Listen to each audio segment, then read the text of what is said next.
আমরা প্রত্যেকেই প্রত্যেকের জায়গা থেকে সুখের খোঁজে আছি।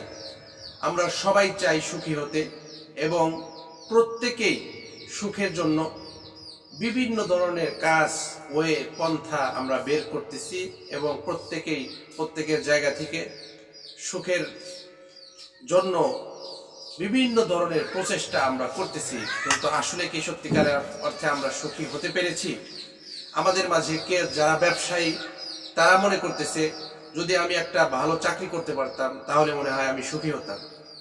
কেউ ভাবতেছে যে না, আমি যদি চাকরি না করে আমি যদি ব্যবসা করতে পারতাম তাহলে হয়তোবা আমি সফল হতাম, সুখী হতাম।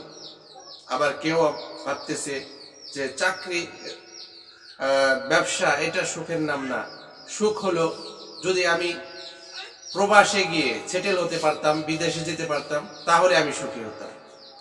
আমার অমুক বন্ধু সে বিদেশে যা ভালো আছে, আমি যদি বিদেশ যাইতাম, প্রবাসে যাইতাম তাহলে আমি সুখী হইতাম। যে প্রবাসে আছে সে ভাবতেছে যে না, প্রবাস এসে আমার প্রবাসের জীবনটা এত কষ্টের, এখানে এসে আমার কি লাভ হয়েছে? আমি যদি দেশে পরিবার প্রয়োজন নিয়ে থাকতে পারতাম তাহলে আমি কতই না সুখী হতাম।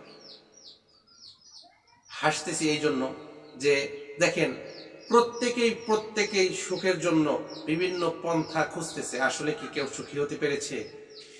কেউ সুখী না। সত্যিকার অর্থে খুঁজতে গেলে কেউই সুখী না। ইসলাম আপনাকে সুখের সন্ধান দিয়েছে। সেটা কিভাবে? 3টি পন্থায় আপনি সুখী হতে পারেন। 1, অল্প তুষ্টিতেই একজন মানুষ সুখী মানুষ হতে পারে। হ্যাঁ, ঠিক শুনেছেন, অল্প তুষ্টি। আল্লাহ আপনাকে যেমন রেখেছেন ওইটাকে কেন্দ্র করেই শুকরিয়া আদায় করা।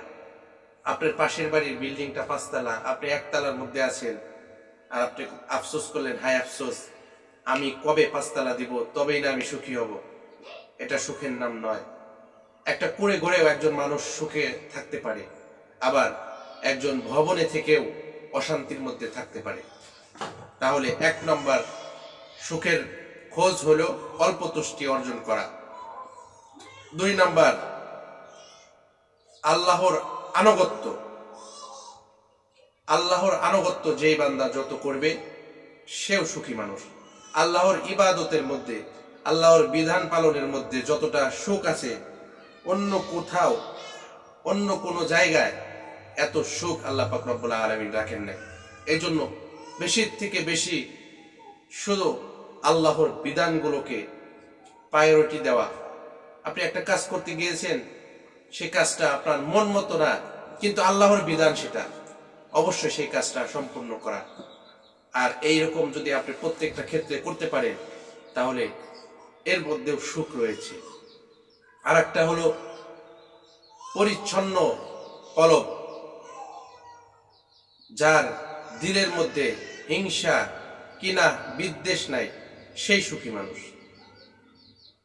আপনি দেখেন আপনার পাশে অনেক মানুষ আছে যারা আর্থিকভাবে তারা দুর্বল হলেও, অসচ্ছল হলেও কিন্তু তারা মূলত অনেকটাই সুখী, অনেক সুখী তারা। এরকম অনেক মানুষের সাথে আমার কথা হয়েছে যারা বলেছে হুজুর আলহামদুলিল্লাহ অনেক ভালো আছি। তাহলে এই 3টা মাধ্যমেই আপনি সুখের খোঁজ পেতে পারেন। প্রবাসে, বাংলাদেশে, চাকরি, বিজনেস, কোনো কিছুর মধ্যে সুখ নাই। সুখ রয়েছে একমাত্র দিনের মধ্যে।